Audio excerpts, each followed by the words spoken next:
Queria agradecer a presença de todo mundo, né? Em especial, claro, a Carol e a Manuela, ainda mais sabendo que as duas têm agendas bastante apertadas. Então, queria de fato assim, agradecer bastante vocês duas por terem conseguido um espaço na agenda de vocês. Bom, vou apresentar esse evento, né? É um evento organizado pelo projeto Eco Amazônia, apoiado pelo European Research Council, sediado no Centro de Estudos Sociais, em Coimbra, Portugal. Eu sou a Karen Shiratori, antropóloga, pesquisadora do projeto, e além de mim também estão presentes os meus colegas, Emanuele Fabiano, Helena Galves e Rafael Show, e a Patrícia Vieira, que é a pesquisadora principal do projeto, né? Como eu disse, a gente vai iniciar com uma apresentação da Carolina Santana, seguida por um debate, questões feitas pela Manuela Carneiro da Cunha. Em seguida, eu passo para perguntas da audiência. Como eu disse, vocês podem escrever as questões no chat ou indicar que querem fazer uma pergunta e eu depois chamo cada um de vocês. Bom, fazer uma breve apresentação das nossas convidadas.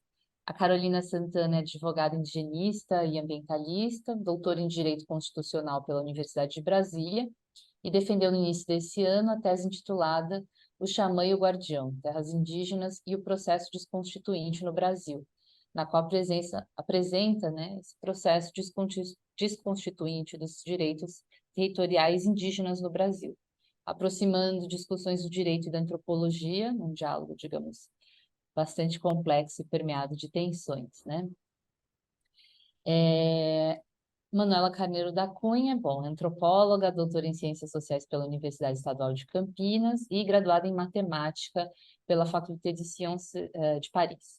Foi professora na Universidade Estadual de Campinas e professora titular da Universidade de São Paulo. É também professora emérita da Universidade de Chicago. É membro da Academia Brasileira de Ciências e do Observatório de Direitos Humanos no Poder Judiciário do Conselho Nacional de Justiça desde 2020. É uma intelectual engajada em diferentes esferas e debates públicos, dentre os quais nos interessa mencionar hoje.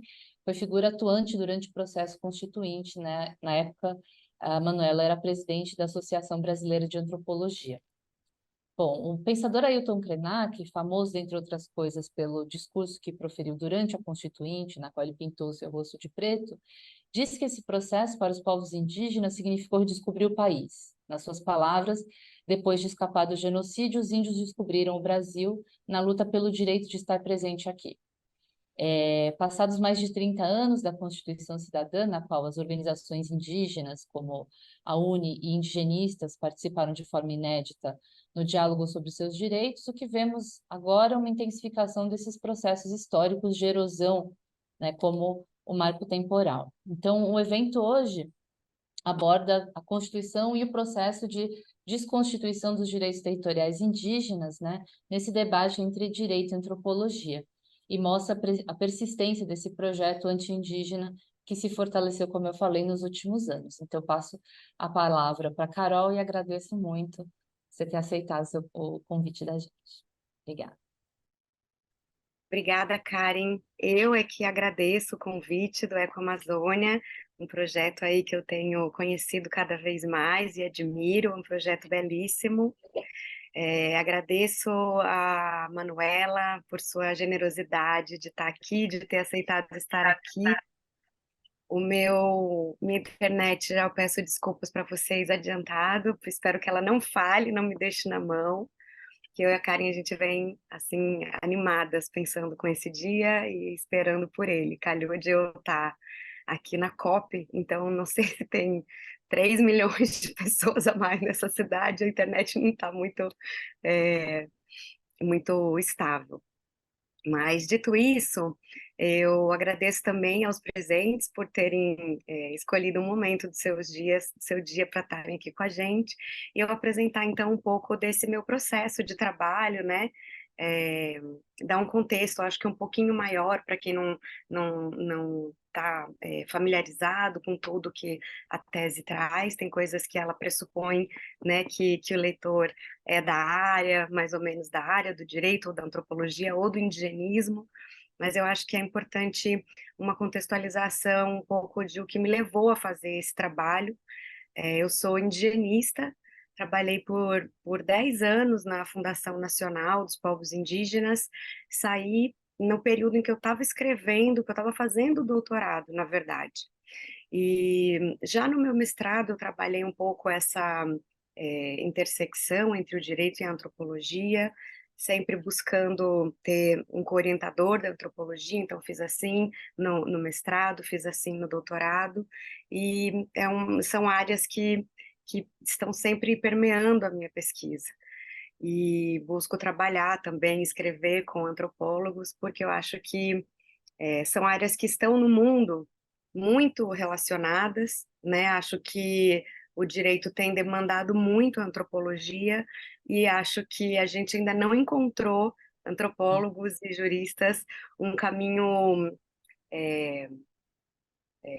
não antropólogos, né, assim, numa maneira ampla e geral, mas eu acho que o meu estudo ele vai mais para etnólogos, né, e eu acho que a gente ainda não encontrou um caminho razoável de discussão, seja porque o direito é extremamente autocentrado, então só lê juristas, muitas vezes os juristas só leem juristas, seja porque eu acho que quem conseguiu ler minha tese tem um pouco, eu trago um pouco disso ali, seja porque às vezes também a antropologia se vê na dificuldade de dialogar com uma área do conhecimento que tem legalmente o poder de dizer o que é a verdade, né? Então, é difícil dialogar quando um dos seus interlocutores está autorizado legalmente a dizer o que é verdade, que é isso que existe hoje, né? Nos Estados-nações, enfim, a lei autoriza os juízes, né, as Supremas Cortes, a dizerem o que é a verdade constitucional. Então, eu acho que isso traz muitas tensões. E a partir disso, então, tendo isso como sempre uma pergunta, uma questão, uma angústia dentro da minha mente, eu vi no ano de 2009 um julgamento paradigmático que houve no Brasil, que foi em torno da homologação da terra indígena Raposa Serra do Sol. Então, dentro desse julgamento, se reforça uma tese que não nasce ali, mas que é reforçada de maneira bastante proeminente, que é a tese do marco temporal, ou seja, ali ela é anunciada de forma mais efetiva, então, dizendo que os indígenas, os povos indígenas, só teriam direito às terras tradicionalmente ocupadas se comprovassem que eles estavam na posse dessas terras na exata data do dia da promulgação da Constituição, 5 de outubro de 88. E ao longo do tempo, então, de 2009 até 2014, essa tese ficou um pouco ali num estado de latência, e em 2014 a segunda turma da Suprema Corte, então, nela, ela tem o julgamento pleno e tem as turmas que fazem decisões também turmárias, digamos assim. E a segunda turma, então, anulou 3 terras indígenas, 3 demarcações de terras indígenas. Guirarocá, no Mato Grosso do Sul, Porquinhos, no Maranhão, não, desculpa, Porquinhos, do povo Canela, no Maranhão, e Limão Verde, do povo Terena, no Mato Grosso do Sul também. E eu observando isso, e tão logo essa tese tem esse movimento, né, em 2014, outros movimentos se seguem para além do Poder Judiciário. Então, tem um movimento na Advocacia Geral da União para transformar essa tese num parecer vinculante para os outros órgãos, tem um movimento do Ministério Público Federal para dizer que a tese é inconstitucional, e esse movimento, o que me chama a atenção mais do que a tese do marco temporal foi esse movimento, foi ver como que iam, em formatos de pop-up, dentro dos poderes constituídos, as autoridades se posicionando e se movimentando. Esse movimento me chamou a atenção.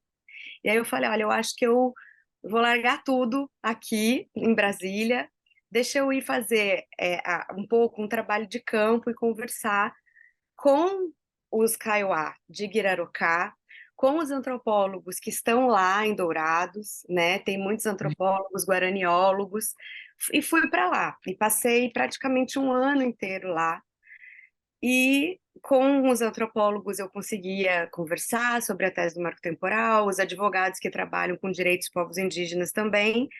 Mas quando eu cheguei em Guirarocá e comecei a conversar sobre isso, os indígenas diziam para mim: não, mas o marco temporal, quando o marco temporal chegar, não é que eles diziam para mim que não existia. A frase era sempre: quando o marco temporal chegar, quando o marco temporal acontecer, quando isso acontecer, eu falava, gente, mas algo que existe na minha cabeça desde 2009 não existe aqui nesta terra indígena que já foi anulada. E quando eu cheguei para fazer o trabalho de campo, ela já tinha transitado em julgado, ou seja, não cabia mais recurso. E aí eu encontrei duas realidades extremamente distintas. Tinha aquela realidade dos Kaiowá, tinha a realidade dos antropólogos, dos guaraniólogos, e tinha a realidade do mundo do direito. Foi com isso que eu comecei a trabalhar. E comecei a conversar com as pessoas. Eu conversei com os advogados do fazendeiro ali na região, porque os indígenas estão numa retomada até hoje, né?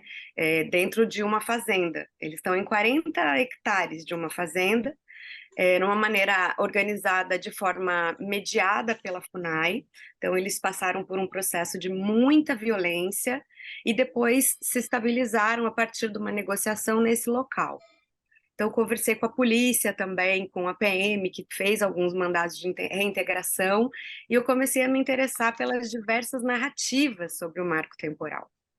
E nessas narrativas sobre o marco temporal, eu fui ouvindo outras narrativas sobre outras coisas que são trazidas, seja por quem fala a favor ou seja por quem fala contra o marco temporal, mas existe uma narrativa muito repetitiva, uma narrativa muito reincidente, que é a narrativa do muita terra para pouco índio, que é a narrativa dos antropólogos não estão inventando a FUNAI está inventando indígenas, os antropólogos inventam história.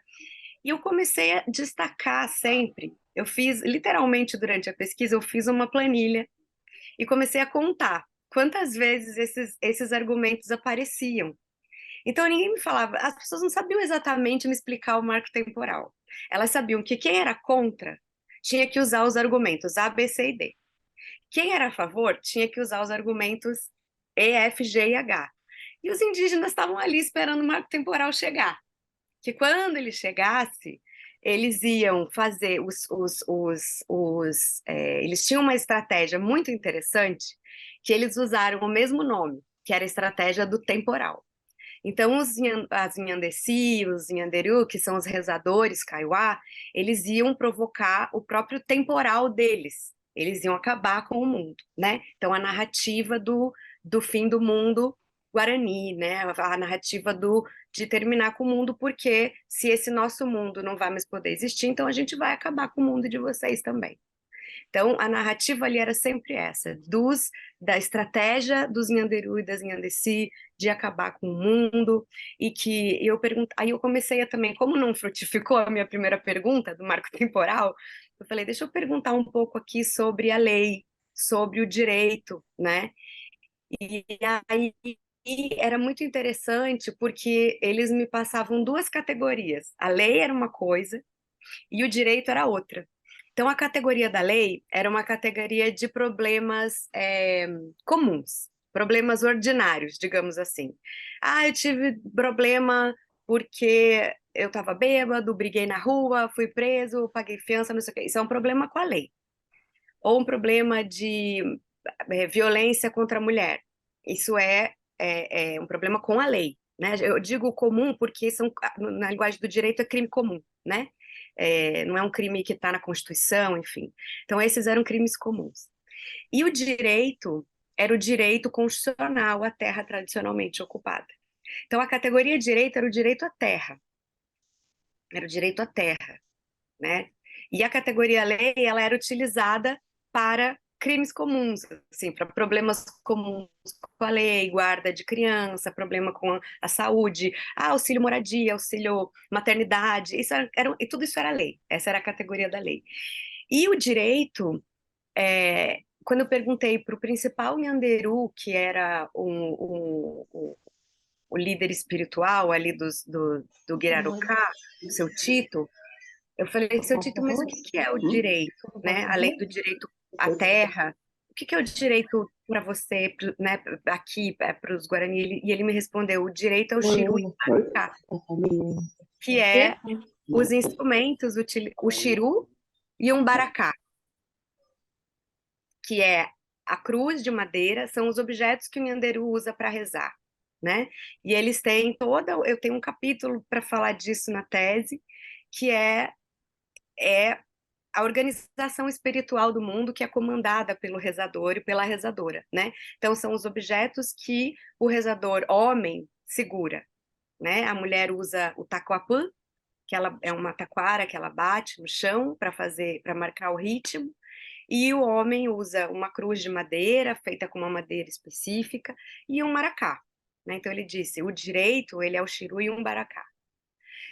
Então, ouvindo essas coisas e passando por esses elementos, né, do que era dito, eu resolvi voltar até a Constituinte, né? E por isso que para mim é uma alegria, uma honra muito grande poder dialogar aqui na presença da Manuela, porque esse processo que eu descrevo como desconstituinte é um processo que a Manuela acompanhou, né? É um processo que a Manuela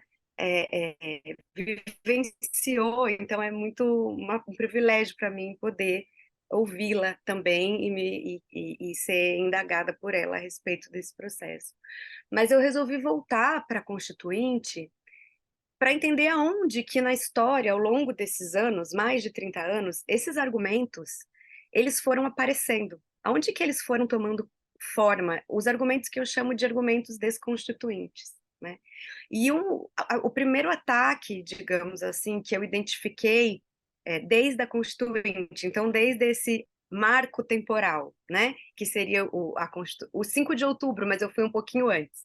Eu fui na construção do texto constitucional, eu, eu diria que esse primeiro ataque teria sido, então, o ataque que o constituinte Bernardo Cabral faz quando ele tenta mudar totalmente o texto constitucional, né? Ele dá um golpe no processo constituinte.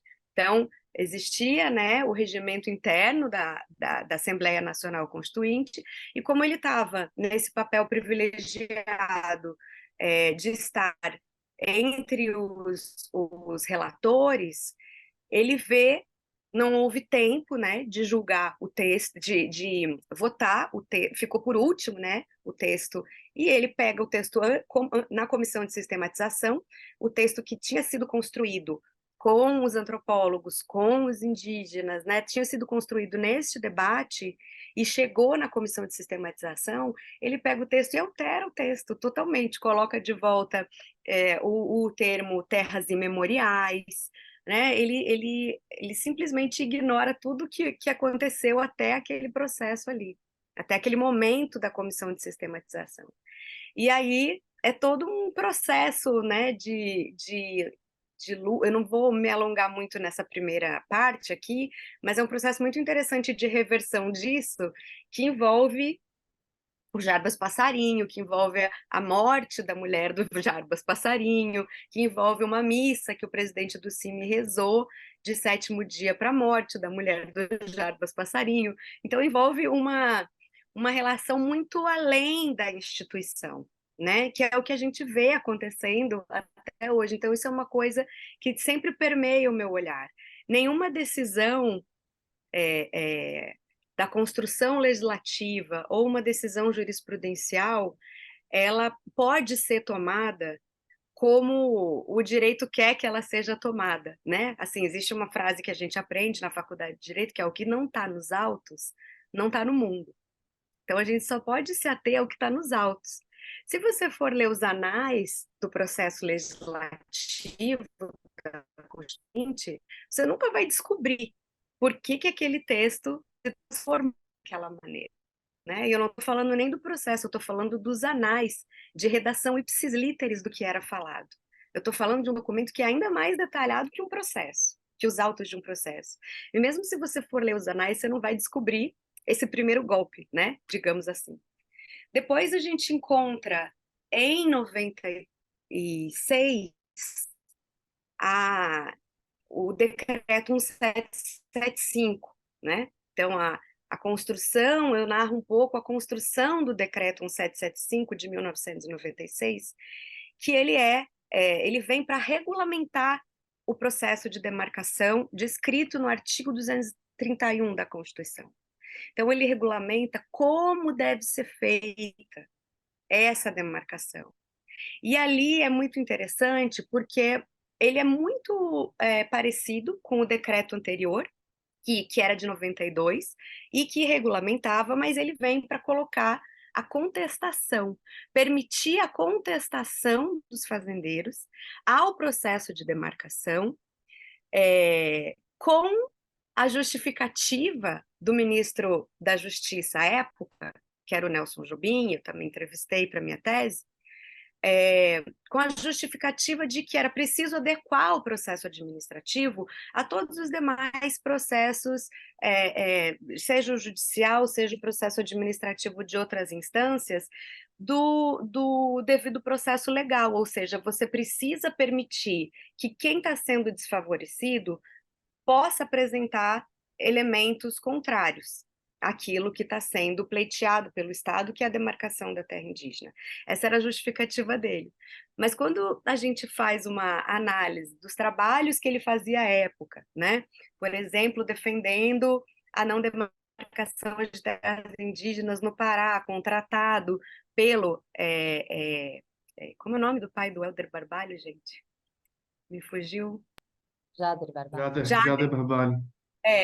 Então, contratado pelo Jader Barbalho, quando a gente busca para além daquele documento, né? Então, o que a gente tem é o documento, é o decreto 1775. E as entrevistas que ele deu da relação, né, das conversas com a Manuela, por exemplo, que aconteciam à época, né, da resistência dos antropólogos. E ele é matemático também. Isso é tão interessante, porque a forma de construção, né, uma construção extremamente objetiva da realidade, mas que, ao mesmo tempo, ele poderia ter tido um outro caminho, né? Então, as estratégias elas são a teoria dos círculos concêntricos, né? Essa coisa toda que ele traz, e que, no fundo, ela tem uma justificativa muito interessante, que é uma justificativa que eu entendo e venho falar um pouco no final da tese, uma justificativa de plena não aceitação do texto constitucional por setores da, da, da sociedade que gozam de um poder simbólico, de um poder econômico, para contestar o texto constitucional depois que ele está feito, sem ser pelas vias tradicionais, sem ser pelas vias legais. Porque como é que você contesta um texto constitucional? Ou com uma PEC, que é uma proposta de emenda constitucional, ou no judiciário, né? Você pede que a Suprema Corte declare, analise e declare inconstitucional aquela matéria, ou que ela altere aquela matéria, né? Então, ou a revisão constitucional, mas isso tem um prazo que acabava em 93, né? E então, como a gente teve um ministro da Justiça que escreveu esse decreto, que foi constituinte, que escreveu o regimento da Constituinte, que, quando não satisfeito com o regimento da Constituinte, se aliou ao Centrão para alterar o regimento da Constituinte, que em seguida virou ministro da Justiça, assessorado por um ex-assessor parlamentar do CIMI, que estava descontente com o CIMI e que ajuda a escrever o texto constitucional, sem dialogar com antropólogos e sem dialogar com a FUNAI. Na época era o Márcio Santilli, que eu também entrevistei, né? Então, a partir daquele momento, quem faz relatório circunstanciado de identificação e de delimitação precisa obedecer o texto feito por esse ministro da Justiça, com esse perfil, né? Sem o diálogo com, com, com a especialidade, digamos assim, responsável por fazer o RCID, que é dos antropólogos, e sem o diálogo com os indígenas. E hoje é curioso observar que hoje, exatamente quem queria a inserção da contestação no Decreto 175 é contra a contestação, porque o argumento já foi moldado no tempo. Se aquela época, quem era contra a demarcação de terras indígenas não queria, queria, na verdade, a contestação, queria a alteração do decreto para que se colocasse ali, se permitisse a contestação, hoje é exatamente a parcela da sociedade que é contrária à contestação, porque dizem que não há nenhuma legitimidade na FUNAI para analisar a contestação, porque o interessado não pode analisar a contestação de quem não é interessado. Isso nos leva a um outro argumento, que é o de descaracterização técnica do órgão. Porque todo e qualquer processo administrativo tem a contestação administrativa analisada pelo próprio órgão. É assim em qualquer processo administrativo no âmbito do Estado. Mas a FUNAI, ela passa ela é atacada, né? Não é que ela passa, mas ela é atacada por uma construção argumentativa que deslegitima a instituição enquanto instituição do Estado. Então, hoje, esse é o argumento para não aceitarem a contestação, né? Quem tem interesse em que não haja demarcação de terras indígenas são os mesmos que hoje são contra a contestação e que em 96 eram a favor da contestação. Mas como o processo de contestação ele ganhou caminhos que não agradam esse setor, a retórica, então, ela é revista, né? Ela é repensada.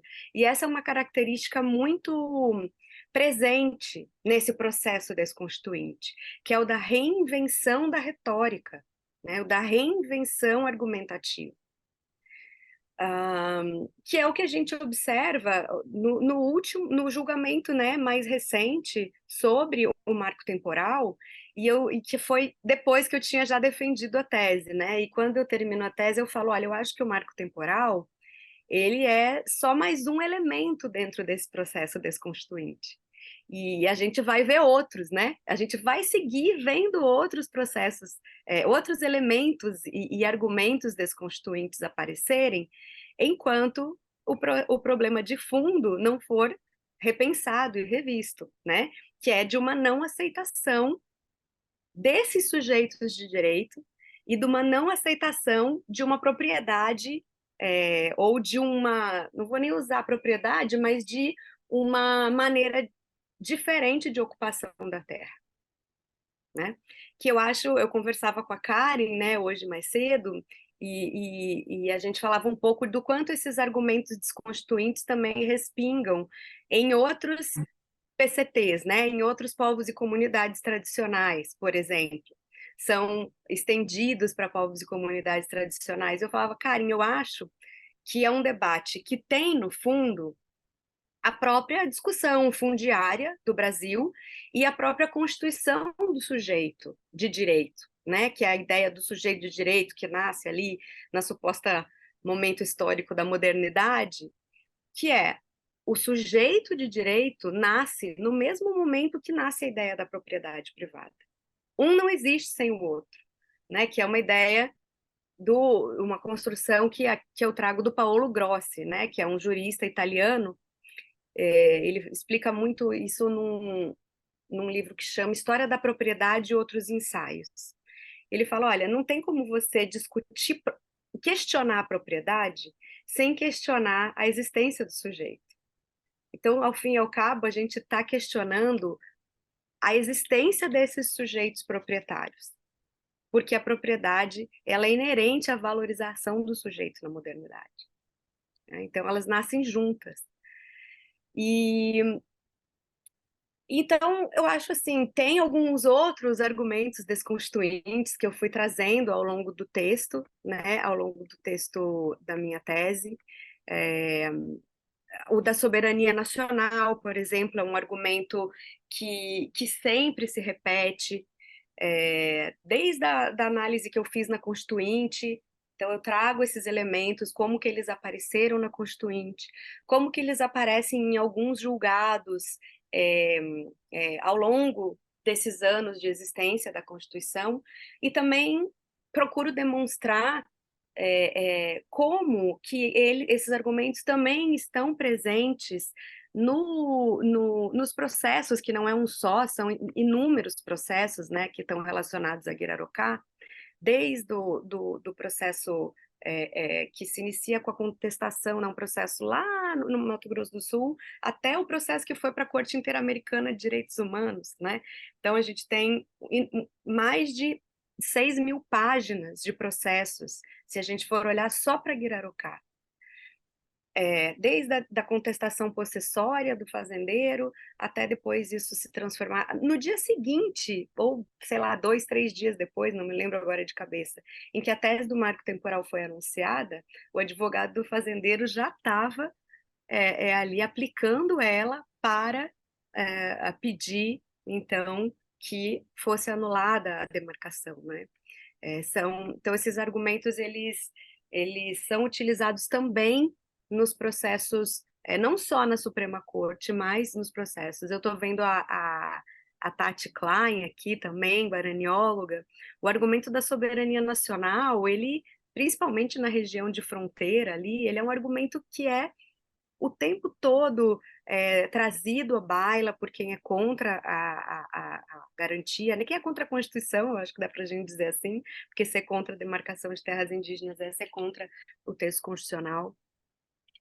E esse é um argumento também que se estende por todo esse período.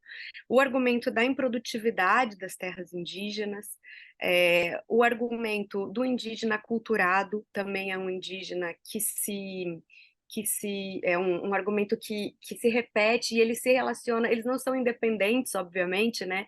Eles se relacionam entre si, então o do indígena aculturado está ligado à ideia da ameaça à soberania nacional, né? Então, são índios paraguaios que estão vindo para cá, ou que a FUNAI traz para cá, estão vindo para acessar direitos sociais, enfim.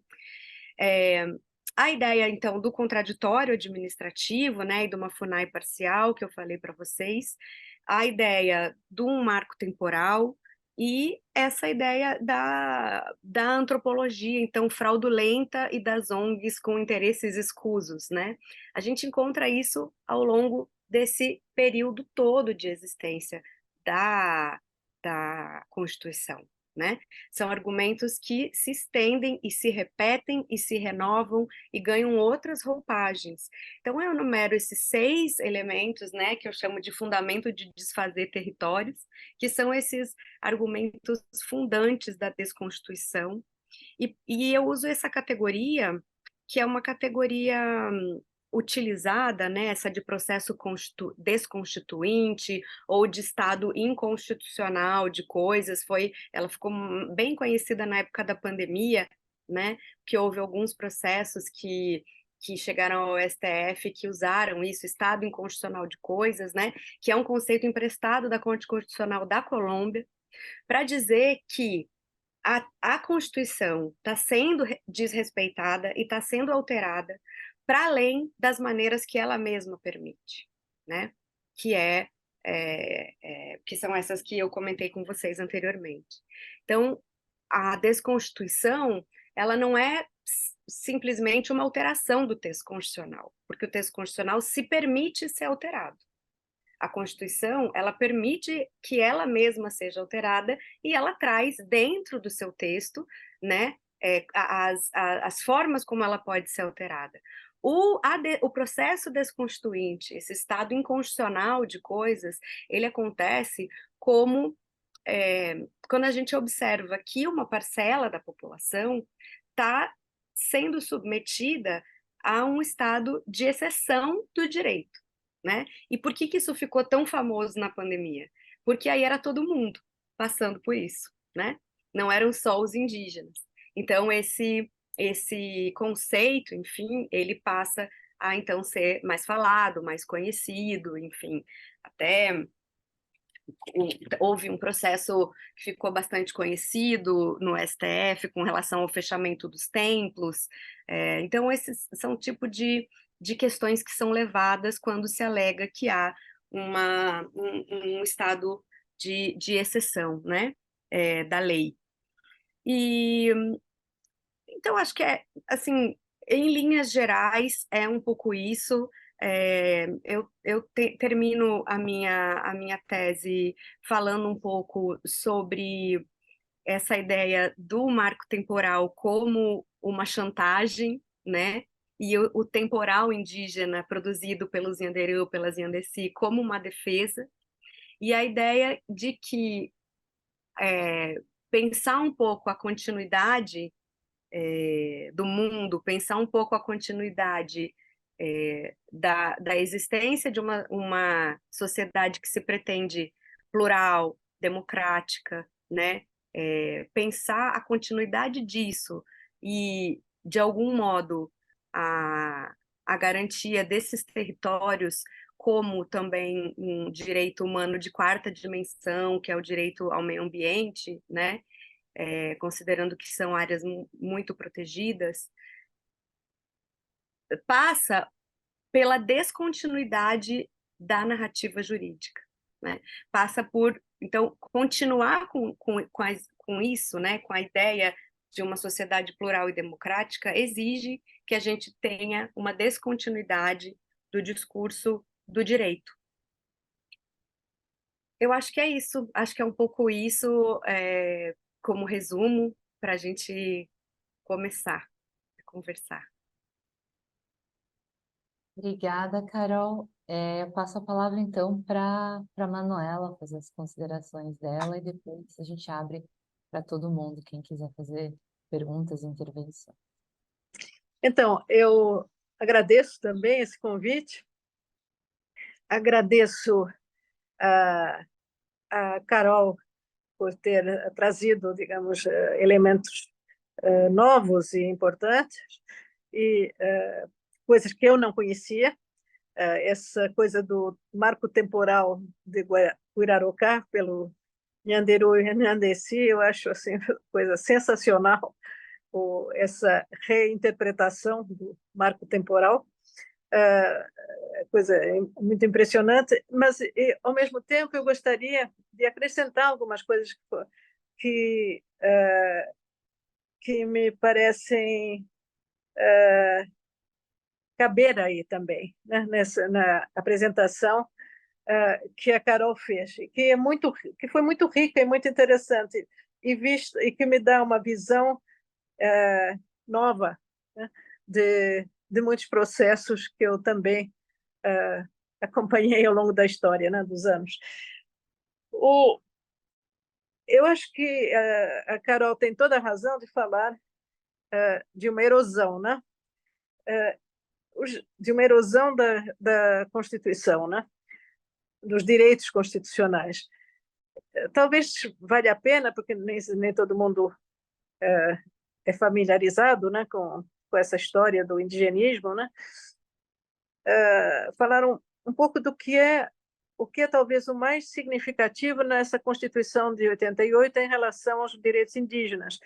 E, a meu ver, vocês sabem provavelmente que a Constituição de 88 reservou pela primeira vez um capítulo sobre os índios, né?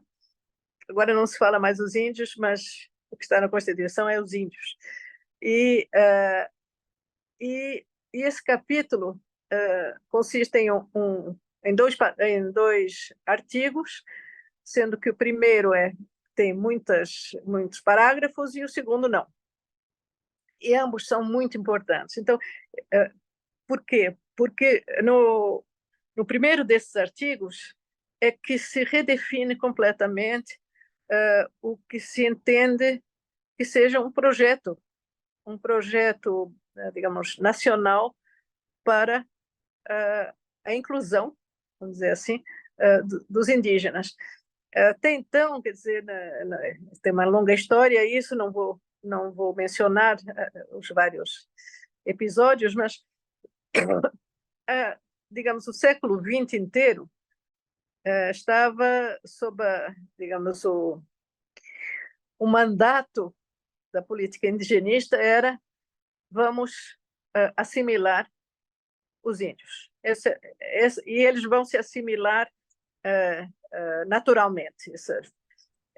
Os positivistas achavam que eles tinham que ter o seu próprio ritmo nisso, e isso era uma proteção importante, mas que não funcionou na realidade, porque eles continuaram, durante todo o período pré-constituinte, tutelados, ou seja, sob a, a, a mão pesada, vamos dizer assim, de um órgão, né, que era externo a eles e que representava o governo central, que representava a União, né, com todos os seus próprios interesses, né? E durante muito tempo até quem dirigia, digamos, o órgão que dirigia o Serviço de Proteção aos Índios e depois a FUNAI, foi o Ministério do Interior. Isso particularmente durante a época da ditadura militar. Então, evidentemente que havia uma contradição interna, né, entre toda uma época em que se tentou, né, tentou assimilar a Amazônia, né, e, enfim, os direitos indígenas. Então, a grande diferença do artigo 231, que é o primeiro artigo, é que ele não supõe esse destino e ele não torna a política indigenista subsidiária e instrumental para uma assimilação geral dos povos indígenas. Assimilação essa que fala muito de aculturação, exatamente, e a ideia era que, uma vez aculturados, quaisquer direitos territoriais deixavam de existir, porque eles não se distinguiriam mais do resto da população. Essa era a ideia subjacente, que foi completamente modificada na Constituição de 88. Modificada com simplesmente falar de direitos originários. Esse adjetivo originário, que passou um pouco porque ninguém sabia o que queria dizer, né? Tem várias coisas que passam assim na realidade. Foi uma coisa que nos foi explicada, nós que defendemos e conseguimos milagrosamente que ficasse originários no artigo 231, os direitos originários sobre as terras que tradicionalmente ocupam, né, nos foram explicadas pelo Dom Dallari, que era um grande professor de São Francisco, da Universidade de São Paulo, e que nos disse que são direitos que derivam da própria existência anterior a qualquer Estado. E o exemplo que ele usava era o direito suíço. Os cantões suíços existiam antes de existir um Estado suíço.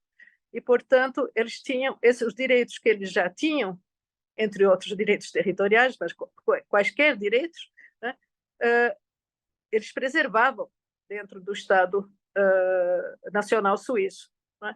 Então, esses direitos originários eram anteriores ao Estado, não tinham nada a ver com a aculturação e tinham a ver com, e isso foi depois, bom, não vou entrar nos detalhes aqui para não carregar demais, mas é importante chamar a atenção para essa questão dos direitos originários, que é aí que a coisa realmente mudou de figura. E a outra coisa foi algo que a Carol também mencionou, que é o que o segundo artigo desse capítulo fez, que era o seguinte: até então existia essa tutela, né, que estava no Código Civil, que era uma espécie de gambiarra, era uma, enfim, não sei se Patrícia conhece essa palavra brasileira, Patrícia. Gambiarra é, digamos, como é que eu digo? Um bricolagem, vamos dizer assim, né? Um bricolagem que foi introduzido em 1916 no primeiro Código Civil da República, e aí e que disse que os índios eram equiparados vamos dizer, vou traduzir diretamente, a adolescentes, não é? Ou seja, eles deviam ser protegidos negocialmente. Mas, como, aliás, na época, as mulheres casadas também eram, né? Elas não podiam fazer negócios sozinhas e podia ser anulado esse negócio se elas tivessem se atrapalhado e feito um negócio contra os interesses delas. Curiosamente, as mulheres solteiras não tinham essa tutela, né?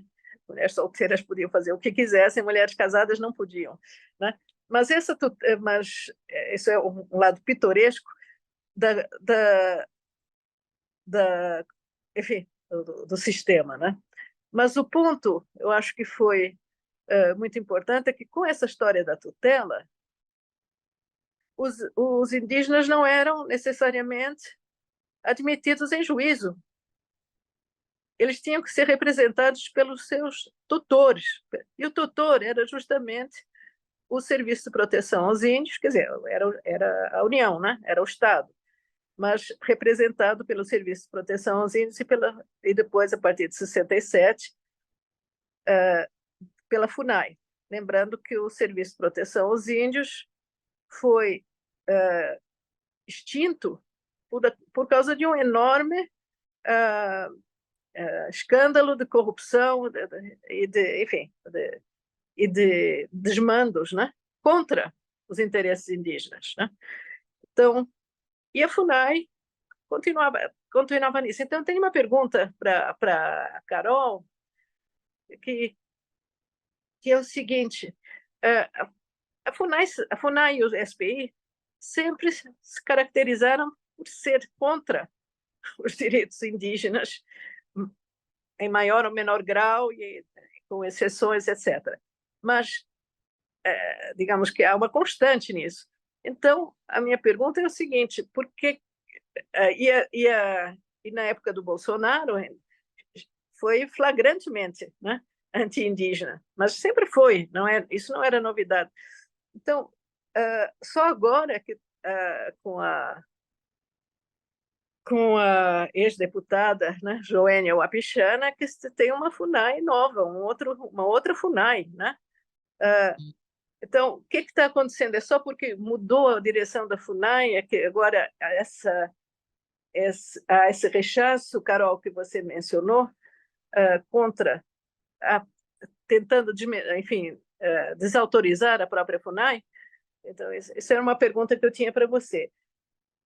A outra coisa que eu gostaria, então, desculpem que me alonguei demais, mas acho que isso ajuda a entender por que é importante.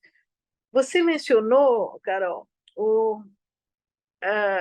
a questão do golpe que o Bernardo Cabral, né, no momento com o poder de sistematizar, digamos, tudo que estava chegando, né, nas mãos dele, para um primeiro texto, né, grande, e seguido de toda a Constituição, esse não foi por acaso. E acho que isso é uma questão que tem que ser mais conhecida. Isso foi uma coisa premeditada e armada, porque justamente um pouco antes, o que estava acontecendo era uma grande acusação que estava sendo veiculada nas principais capitais, né, do Brasil, pelo jornal mais lido da época, né? Então, era o Estadão, em São Paulo, era o Globo no Rio, era o Correio Brasiliense em Brasília, etc. E todos, uniformemente, na primeira página, e é significativo que os outros jornais nem mencionavam, né? É isso. Então, foi uma coisa armada, claramente, né? Por esses jornais, enfim, coligados, evidentemente, acusando justamente de toda a legislação a favor dos indígenas como sendo uma manobra contra a soberania nacional, como você bem falou, Carol. Então, esse golpe do Bernardo Cabral foi parte e preparado, digamos, por uma grande campanha nacional, tão, tão virulenta e, que tão virulenta que meus pais me perguntaram se tinha algum fundamento. Eu tinha, então, tão virulenta essa campanha, né? Então, acho que esse ponto é interessante, né? E nesse ponto também, uma questão que pegava, né? Era justamente que o CIMI insistia em falar em nação, e os outros pró-índios não, né? Porque nação era evidentemente uma coisa que, que levantava imediatamente essa questão quer dizer, na cabeça dos constituintes, né? Na cabeça do público geral, essa ideia de soberania. Embora nação indígena fosse o termo usado no século XVI, XVII, XVIII, né? Era o termo nação que era usado, mas no momento da República, nação já ficava suspeito. E então o CIMI realmente fez essa provocação, sim, e agora, tantos anos depois, é bom até a gente entender por que houve uma certa, como dizer, uma certa desconexão entre a maneira de apresentar as propostas, de um lado, da igreja, né, do CIMI, muito importante, o CIMI continua tendo uma presença extremamente importante, uma atuação extremamente importante, e, por outro lado, todo o lado dos antropólogos, que estavam organizados de outra maneira, né? Mas também muito presentes, antropólogos indigenistas. Então, eu não vou ficar falando, mas eu queria só te perguntar também, porque eu não entendi muito bem. Eu acho que você fez uma ótima caracterização, Carol, do papel do Nelson Jobim, e acho muito importante você ter também exposto, né, digamos, os antecedentes do Nelson Jobim no período aliás, na Constituinte e no período seguinte, em que ele foi ministro da Justiça do Fernando Henrique Cardoso, né? O que eu não entendi é você mencionou uma pessoa que eu não entendi se estava falando do Márcio Santilli ou não, mas eu gostaria de entender qual teria sido o papel do Márcio Santilli que você mencionou, que eu realmente não entendi e gostaria de entender, né? Eu não vou... mas que você mencionou no momento que você discutiu o decreto 1775 de 1996, lembrando, aliás, isso talvez valha a pena mencionar. Bom, eu estou falando demais, né? Já acabou meu tempo, né, Karen? Acabou? Não, Manuel, pode seguir mais um pouco. Mas só mais um pouquinho, então. Manuela, vou aproveitar e perguntar. Você repete a primeira pergunta para mim também? E eu sei qual era? Eu não sei Sobre, agora. você falou da Joênia, só agora que ela está na FUNAI. Ah, não, essa pergunta era por que eles estavam tão, digamos, a história, talvez haja uma relação, isso que eu estava querendo dizer, entre essa mudança, né, da argumentação anti a coisa, Entendi. entendeu? Porque mudou a FUNAI, mas é muito recente, né? A FUNAI mudou. Então, acho que isso talvez explique. E, por outro lado, Carol, uma coisa também que eu historiei, por acaso, foi a importância do papel do agronegócio na contestação, justamente, dos direitos à demarcação, né? Então, e que é uma coisa, foram os primeiros a alardear o marco temporal, né? Não sei se você viu isso, eu publiquei no Piauí, na revista Piauí faz um tempo, acho que uns 2 anos ou 3 atrás, coisa assim. Eu segui a história disso.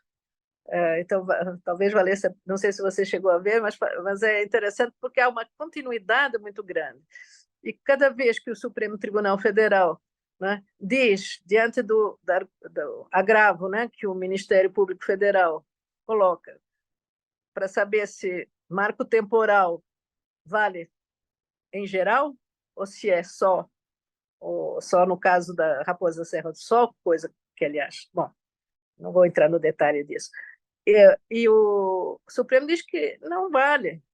E aí cai a primeira portaria lá que tenta instaurar esse marco temporal. Então, há uma luta durante muito tempo, né, com vitórias e derrotas do agronegócio, né, para até conseguir que, se eu bem me lembro, no governo Temer, então volte a tal portaria da AGU, né? Mas depois de bastante debate, né? Então não foi só a segunda turma, eu acho, que inclusive a segunda turma muitas vezes em contraste com a primeira turma, né? Porque há decisões diferentes, né? Umas que consideram esse tal do marco temporal e outras não. Enfim, temos aí um grande universo que não vale a pena entrar nos detalhes, mas eu queria chamar a atenção da perene importância dessa história do marco temporal durante que é parte há muito tempo, não é, digamos, do programa do que é hoje a frente parlamentar do agronegócio, né? Mas que já vem de várias décadas, né? Então, acho que, enfim, eu vou parar aqui, porque senão vou continuar ad eterno. Mas ótimo, eu gostaria depois de a gente ter novas conversas sobre talvez mais minúcias. E eu me lembro bem dessa coisa do Nelson Jobim. A gente foi chamado, agora uma coisa pessoal, fomos chamados, o Marés, o Beto, eu e quem mais? Pelo Fernando Henrique, no gabinete dele, com o Nelson Jobim, para tentar amenizar, digamos, a reação, né, ao, ao decreto. E, e na época eu até escrevi um artigo que eu disse que estava esperando ver os frutos disso, né? E na realidade eu tenho a impressão que talvez os frutos justamente não foram grandiosos. Eu acho que o que aconteceu é o seguinte, desculpa, eu vou terminar com isso. Acho que o que aconteceu é o seguinte, logo depois da Constituição, em 1988, houve um período de efervescência em que muita gente, muitos indígenas acreditaram realmente no artigo 231, por exemplo, em Pernambuco, né? Por exemplo, também no Mato Grosso do Sul, né? E entraram com uma reivindicação de demarcação, né? Com um relativo sucesso até certo ponto, né? E depois houve uma espécie de susto, eu acho, né? Em 1996, quer dizer, com esse novo decreto, acho que houve pera lá, né? Mas essa história do contraditório introduzido pelo decreto 1775 e pelo Jobim, né? Não sei se deu os frutos que eles esperavam. Esse é o ponto, né? Demorou mais. Quer dizer, teve muito maior, já era muito demorado, ficou ainda mais demorado, né, a demarcação.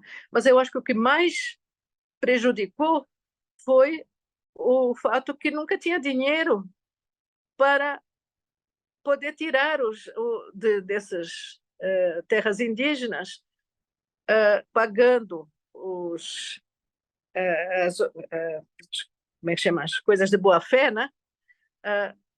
Não se tiravam. Então, nunca né? Isso no Mato Grosso do Sul foi uma calamidade, porque tem várias áreas que foram completamente demarcadas e até homologadas, né? E que, no entanto, como não foram indenizados pelas benfeitorias de boa-fé os invasores. E, portanto, os indígenas não têm realmente a posse da terra, né? Desculpa, falei demais de coisas demasiadas, mas enfim. Teria muito interesse em conversar mais com você sobre os detalhes. Karen, desculpa, falei demais. Não, imagina, Manuela. Foi ótimo. Eu passo então a palavra para você, Carol, se você puder responder e depois eu vou fazer alguns comentários e abro também para os demais, se vocês também quiserem já formular perguntas pelo chat ou deixar indicado que querem perguntar para organizar uma lista aqui. Obrigada, Manuela. Obrigada, Manuela. Não falou demais coisa nenhuma. É sempre bom te escutar. E eu reitero, para mim é um privilégio, gente, escrever sobre isso e poder conversar com a Manuela. Essa campanha do Estadão, inclusive, eu comentava com a Karen, falei, Karen, achei uma foto da Manuela no Estadão de 88, bela, belíssima lá na Constituinte. E essa campanha do Estadão, ela junta alguns argumentos desconstituintes, que é o CIMI, ou seja, a ONG, a soberania nacional e não sei o quê, né? Ela vem no momento em que abre para sugestão de emendas populares, né, Manuela? Então, quando a população ia poder começar a colaborar com o texto constitucional, o Estadão faz essa baita campanha que resulta na única comissão mista parlamentar de inquérito que aconteceu durante o processo constituinte, né? Então, assim, é uma coisa, é muito interessante observar esses argumentos desconstituintes se amarrando, assim, né? Esse caso da campanha do Estadão, ele é muito interessante, porque ele traz o da soberania nacional, ele traz a ideia das ONGs, né, com interesses escusos, o que vira o nióbio, né? Na época não era isso, mas era... Então, assim, é sempre... exato. Então, sempre tem uma releitura do argumento desconstituinte, né? Quem sabe um dia eu ainda não consegui autorização, eu entrevistei o ministro Nelson Jobim, o ministro Aires Brito e também o ex-ministro, o ministro Alceni Guerra, que foi o relator da subcomissão, né, Manuela, para escrever o texto do artigo 231. E é muito interessante. E aí entrevistei também muitas outras pessoas que tiveram lá, né? Então, o Márcio Santilli, quando eu comentei, ele era o presidente da FUNAI em 96, E aí eu comentei isso porque ele me deu essa certeza, né, de que não teve um diálogo com a FUNAI para a escrita do artigo 1775. E o Nelson Jobim não teve pudor algum em me falar que pediu para um assessor dele escrever, um assessor que antes trabalhava na Samsung. Então, assim, a forma, pediu para ele fazer a minuta do texto. Então, a forma como eu sou uma grande fofoqueira, eu acho, no fim das contas, porque eu vou atrás da fofoca dos bastidores, né, para tentar entender o texto da lei. O Santilli falou para mim assim: o Nelson Jobim não gostava de mim porque eu fui aluno da Dona Ruth e eu tinha mais acesso ao FHC do que ele. Então, assim, tinha vários jogos, assim, né, de relações de forças também acontecendo, e aí é muito grande, muito interessante, né, e muito admirável esse momento de luta e de construção, né, de reação para que a sociedade civil, os indígenas, os antropólogos fossem ouvidos, porque a proposta que o ministro trouxe foi: tenho que mudar para colocar a contestação, né? Ele trouxe um argumento muito técnico jurídico que é assim: não existe processo sem o devido processo legal. Então, mais dia, menos dia, vão questionar a falta da abertura para contestação, né? Então, isso que ele traz é uma forma técnica de esconder todo o cenário que existe por trás de coisas acontecendo, né? É, sobre o texto do agronegócio, Manuela, li, assim, a época, né, 2021, acho que foi, o começo de 22, né? É, ou até, não, antes, talvez. Não lembro agora também. Eu É por li aí. e eu acho ele muitíssimo interessante, uso na tese também, e me lembrei muito dele quando o Nelson, quando eu estava entrevistando o Nelson Jobim, eu perguntei assim para ele, é, não, vou contar essa história depois. Eu vou falar, por que que eu lembrei muito do texto que você escreveu, Manuela? Porque dentro dos arquivos que o Nelson Jobim me passou, ele me passou uns arquivos pessoais dele. E eu achei um documento sigiloso de quando ele era ministro da Defesa. Eu não sei se ele sabia que ele estava me passando aquilo ou não. Eu sei que eu abri aquilo, estava lá. E esse documento, deixa eu pegar aqui, ele se chama Ministério da Defesa, Exército Brasileiro, Gabinete do Comandante, Centro de Inteligência do Exército, Relatório Especial de Inteligência, 3013, 25 de setembro de 2008. Esse relatório de inteligência do Exército foi feito no Mato Grosso do Sul, na época do leilão da resistência.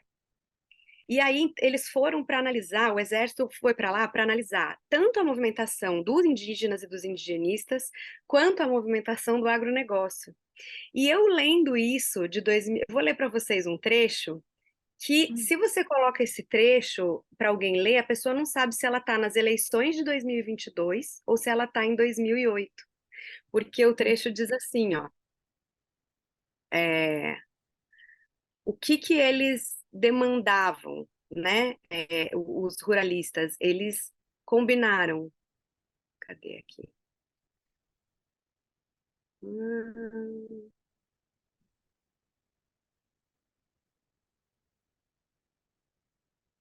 Aí não estou achando agora aqui, gente, o trecho, que ele é um pouco longo, mas fala assim: precisamos ir à frente dos quartéis, pedir intervenção do Estado para que parem as demarcações de terras aqui no Mato Grosso do Sul.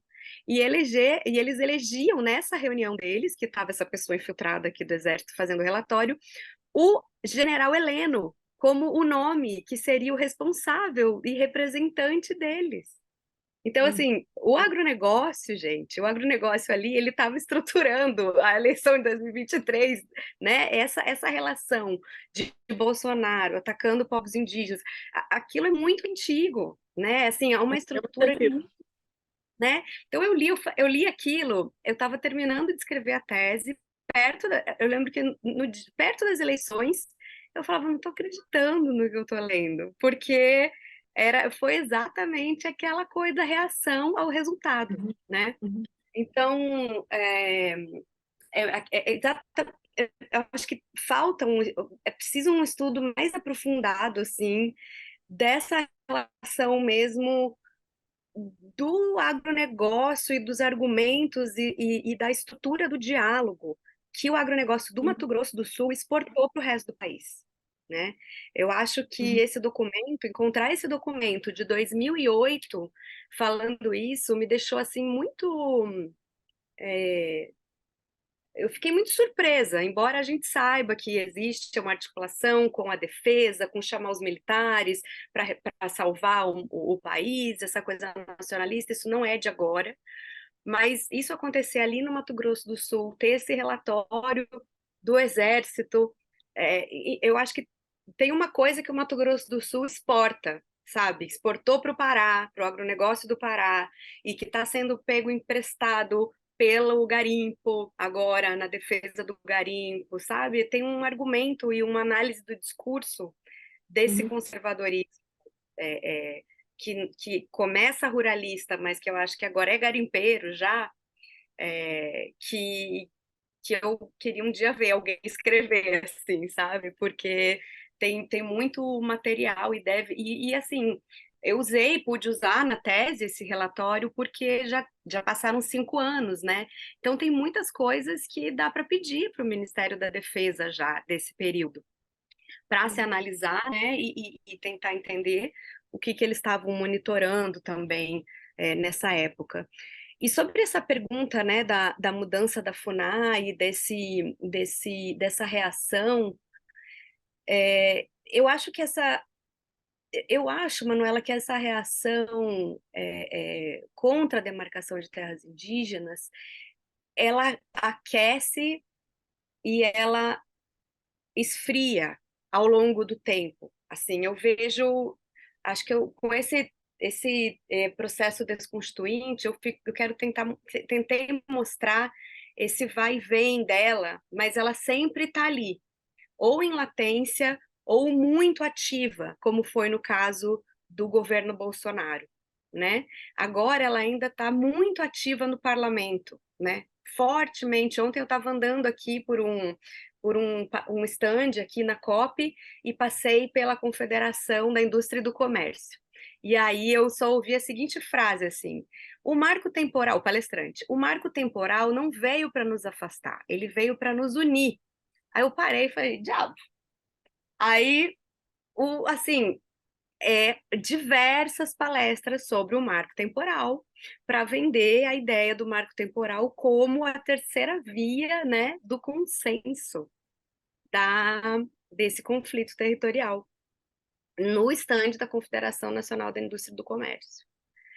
Então, eu acho que a reação é maior quando você tem uma mudança, né, na FUNAI, mas eu acho que ela está sempre ali de alguma maneira, né? Por que de 2009 a 2014 a tese fica ali paradinha? Tentaram no parlamento, não deu frutos, de repente, em 2014, ela surge. E os ministros, é curioso, porque eles não guardam agenda de ministros que já morreram. Porque o ministro, eu pedi a agenda do ministro Menezes Direito, porque o Nelson Jobim me disse assim: quem colocou essa tese do marco Foi, temporal? Foi o foi, Menezes Direito. foi. E aí ele assim, sem nenhuma vergonha, assim, ele disse para mim: eu que falei para ele colocar. Um dia ele veio, sentou comigo, um dia a gente vai assistir, tá gravado. Eu fiz tudo gravado, pandemia, Zoom, né? Mas eu preciso de autorização. Antes era só para tese, né? Agora a gente lá do Aires Brito também tá. E daí ele falou assim: não, um pouco antes do julgamento ele me procurou, porque eu sou um especialista em questão indígena. E aí eu, ai, Jesus. E aí ele disse: não, como eles sabem que eu entendo dessas coisas, ele me procurou. E eu falei: é, como ele disse? Ó, já que vocês vão julgar um assunto grande, aproveita para baixar umas regras. Essa é a frase dele. já que vocês estão julgando uma coisa grande, aproveita para baixar umas regras, que é exatamente o que o STF fez agora no julgamento do marco temporal. Quantas coisas foram colocadas para além do que foi pedido nos autos, né? Que a gente chama no direito de julgamento extra petita, ou seja, para além do que foi pedido, você começa a enfiar um monte de... O Toffoli tentou colocar ali a regularização da mineração, que absolutamente nada tem a ver. Ou seja, a agenda desses caras recebe inúmeras pessoas querendo usar o julgamento para outras coisas. Né? Isso é uma loucura se você for pensar do ponto de vista de como o direito se pretende funcionar. Né? E aí eu fui conversar com o Aires Brito depois que eu tinha escutado essa entrevista do Nelson Jobim. E aí o Aires Brito falando, porque a impressão que eu tive quando eu entrevistei o ministro Aires Brito é que ele não estava por dentro do backlash que tinha dado o julgamento dele. Então ele estava falando que ele tinha feito marco temporal, que tinha conseguido, que aquilo era ótimo, que estava dentro da ideia do constitucionalismo fraterno, que ele sempre apregoa. Ele estava se vangloriando de ter criado um marco temporal. E daí isso foi 2019, essa entrevista com ele. E aí eu falei, mas ministro, 3 terras indígenas foram, porque ele se aposentou, né? Então ele ele estava advogando, não estava acompanhando a temática indígena. Falei, mas ministro, 3 terras indígenas foram anuladas por causa dessa tese. E daí ele começou a titubear, E daí no final ele diz assim, salvo engano, e eu não estou errado, eu acho que eu não estou errado, quem criou essa tese foi outro ministro. E aí a entrevista começa com sendo dele o marco temporal e termina sendo outro alguém que ele não lembrava quem. Então eu acho que é muito muito interessante ver como essas relações e essas narrativas elas vão e vêm, elas mudam. O ministro Nelson Jobim, ele é o único de todas as pessoas que eu entrevistei, que tiveram na Constituinte, que diz que o marco temporal, que a discussão sobre o marco temporal já estava na Constituinte, que é uma outra coisa que estão querendo agora construir, né? Então, a ideia de que sim, que a discussão sobre a imemorialidade é a mesma discussão sobre o marco temporal. E eu gasto um tempo na tese trazendo as conversas e mostrando como isso não faz sentido. Mas aí eu perguntei para o ministro Nelson Jobim. Isso aí. É interessante, cola, mas não faz o menor sentido quando você vai atrás dos anais, mostra o que cada um, o que foi discutido. E aí eu falei assim, mas então, ministro, se ela já estava na Constituinte, por que o senhor demarcou terra contra essa tese quando foi ministro da Justiça? E aí ele, nessa hora, ele me deu uma volta muito grande. Porque ele falou assim, deixa eu ver aqui uma coisa. Ele começa a olhar o computador dele e fala, O quê? você tem acesso O quê? aos meus arquivos? Não entendi. Você Não quer entendi acesso aos meus arquivos? Ah, Ele tá travando, né, gente? Ele perguntou, estão me ouvindo? sim. Ele me perguntou se eu queria acesso aos arquivos dele. Olha, bacana. E aí eu simplesmente só ouvia acesso aos arquivos, acesso aos arquivos. E esqueci da pergunta que eu tinha feito para ele. Ele terminou sem me responder, mas eu terminei também com o arquivo que me deu esse documento sigiloso do Ministério da Defesa. Acho que é bem. isso, gente, de resposta. Obrigada, Carol. Eu que agradeço. Obrigada, Carol. Obrigada, Manuela. Bom, vi que ninguém se animou muito para fazer perguntas. Eu sei que. Ah, não, temos aqui uma da Eliane. Antes de passar para a pergunta dela, eu queria aproveitar e também fazer um comentário barra pergunta. Você falou de muitas coisas, enfim, várias perguntas e comentários aqui. Vou tentar organizar para também não me estender e fazer a pergunta da Eliane de quem mais quiser perguntar ou comentar o debate. Me chama a atenção agora isso que você falou, né, do Mato Grosso do Sul exportar argumentos jurídico-antropológicos para outras partes do país e para outras, enfim, no caso para o garimpo, né? Como isso ecoa, digamos assim, em outras regiões e para outros grupos de interesse econômico. Mas num determinado momento da tese, aí eu acho que queria te escutar também sobre isso.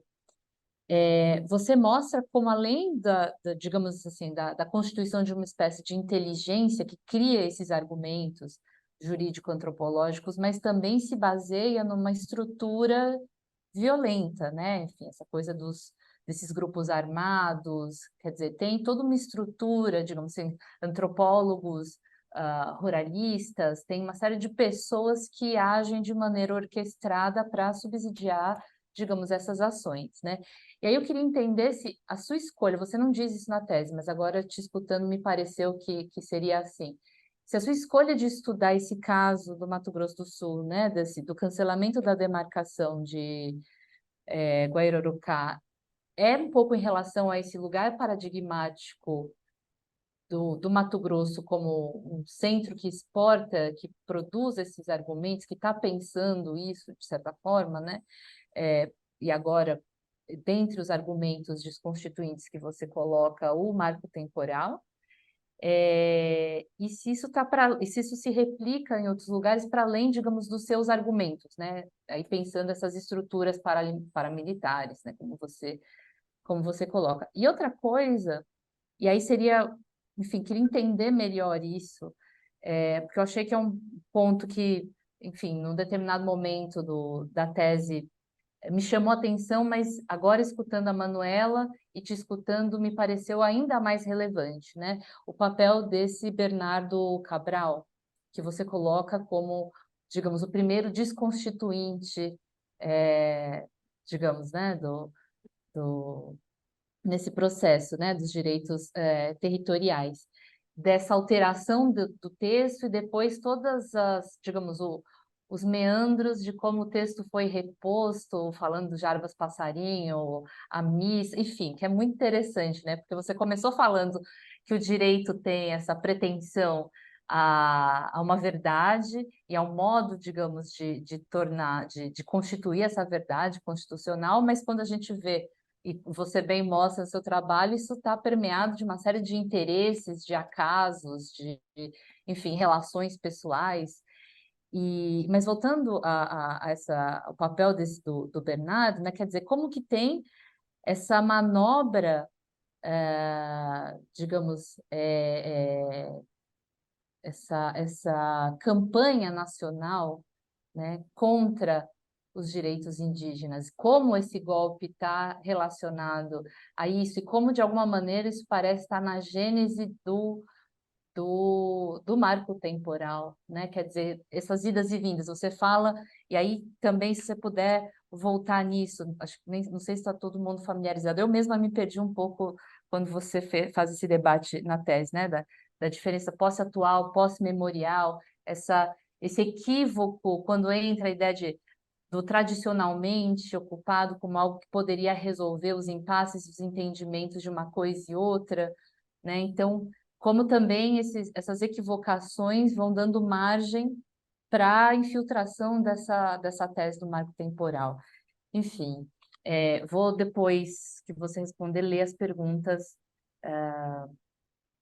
que as pessoas colocaram aqui no chat. E te agradecer demais, Carol, pela fala brilhante, também a Manuela.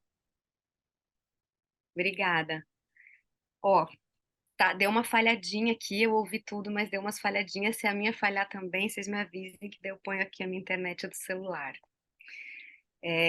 A escolha do Guirarocá, ela não teve a ver com isso dessa... Claro que eu sabia, sempre soube que o agronegócio lá era muito forte, mas eu descobri essa coisa, descobri, me dei conta dessa coisa da exportação, né, de ideias e tal, durante a tese mesmo, vendo depois também os discursos que foram aparecendo em parlamentares de outros estados, né, e depois dos parlamentares do Mato Grosso do Sul. Então, claro que eu não posso afirmar isso, mas a impressão que dá é que o ovo da serpente foi chocado ali, sabe? Do marco temporal. da construção dessa tese. A gente tem ali uma advogada muito proeminente, né, que é a Luana Ruiz, que é filha da... Quem é, Tati, o nome da mãe dela? Esqueci agora. Que a mãe dela cria uma... Roseli Ruiz, isso mesmo, Tati. Que a mãe dela, ela faz uma pós em antropologia, né? Então, assim, na faculdade evangélica e tal, e elas montam uma ONG que trabalha com os indígenas. Então, as coisas, elas... O mais besta ali sabe voar, porque tem uma relação muito, muito, muito de inteligência, gente, estratégica de enfrentamento, né, a esse texto constitucional que, em tese, deveria apenas ser respeitado, porque a Constituição e a Assembleia Nacional Constituinte, ela fazendo assim uma comparação meio tosca, mas ela é o grande mito de origem dos Estados nacionais, né? A gente acredita que é ali que nasce um Estado. Qual é a origem da sua sociedade, né? Da sua cultura, do seu povo? É uma Assembleia Nacional Constituinte. Então, o poder constituinte que está no povo, ele só pode respeitar esse texto constitucional ou pedir para mudar por uma revolução ou a partir das formas que o texto constitucional autoriza, né? Essa é a teoria do poder constituinte. Então, o que está sendo feito a partir de uma relação entre setores da sociedade que tem poder simbólico e econômico é tecer e costurar um novo texto constitucional que está sendo forjado no, no, back, nas coxias, né? Digamos assim. No palco você vê o julgamento, mas essas pessoas elas estão conversando, elas estão jantando juntas, elas estão... Que não surge do dia para a noite que a segunda turma resolve anular 3 terras indígenas, né? Depois de um negócio ter aparecido em 2009 e que ele estava enunciado em 98 por quem? Quem foi o primeiro ministro do STF a enunciar a tese do marco temporal? Nelson Jobim. O Nelson Jobim foi constituinte, o Nelson Jobim foi ministro da Justiça, ele foi ministro do STF e ele foi ministro da Defesa. É uma figura que precisa de uma tese estudando ele também, né? E ele foi o primeiro, num julgamento de 1998, a enunciar a tese do marco temporal. Então, existe essa relação, né? Existe essa força, essa exportação de argumentos ali, e eles chegaram nas mais altas instâncias da República. Eles conseguiram acessar esses lugares, né? Então, começou no Mato Grosso, mas já está em muitos lugares. Mas a escolha foi porque, quando eu trabalhava na FUNAI, eu tinha ido muitas vezes para o Mato Grosso do Sul. E eu conhecia o seu Tito já, e Dona Miguela, e eu também tinha grandes amigos, assim, que trabalhavam lá e que eu achava que ser apresentada por eles, para os indígenas, poderia de alguma forma facilitar, né, a minha chegada ali, uma construção de uma relação de confiança, que foi muito difícil, né? Eu conto até na tese ali um pouco que eles falam, olha, a advogada está sempre do lado dos fazendeiros, né? O que ela está fazendo aqui? Então, houve essas situações assim ali. Cara, eu esqueci a segunda. Tá, a segunda questão, eu te perguntei sobre essa questão pensando na alteração do texto, e aí, em um determinado momento, você faz esse esclarecimento das diferenças entre posse atual, posse memorial, e depois, logo em seguida, na sua argumentação, você fala dessa equivocação quando se introduz essa ideia do tradicionalmente ocupado, né? E aí você diz, bom, isso de alguma forma, a expressão pacificou essa disputa entre os que preferiam posse atual e os que preferiam posse memorial, mas no final das contas abriu espaço para digamos, uma margem para outros equívocos, né? E só me corrigindo que os meus amigos e amigas guaraniólogos presentes me lembraram. Eu falei Mato Grosso, é Mato Grosso do Sul. É isso, Carol. Tá ótimo. Essa é uma discussão muitíssimo interessante, porque talvez o Nelson Jobim acredite na cabeça dele que a discussão da imemorialidade seja a primeira discussão do marco temporal, né? Não sei se ele acredita ou se é uma má-fé, de fato isso eu não sei, mas o fato é que trazer isso ali para aquele debate, porque o que ele usa, o fundamento dele para dizer que essa discussão é do marco temporal, ele não tem lógica porque ele fala assim, a, a imemorialidade, ela era uma tese dos antropólogos. O Carol, tá falhando um pouquinho a sua voz e a sua imagem. que ele quando algo que está falhando, Tá, agora começou a falhar. Voltou, mas estava falhando. Você ou consegue. Bom, vamos segue aí, tentar, se falhar de novo, eu peço para você colocar nos dados. tá? Então ele dizia assim, a imemorialidade, tá rolando? Era um, um desejo dos antropólogos, que é exatamente o oposto do que aconteceu, né?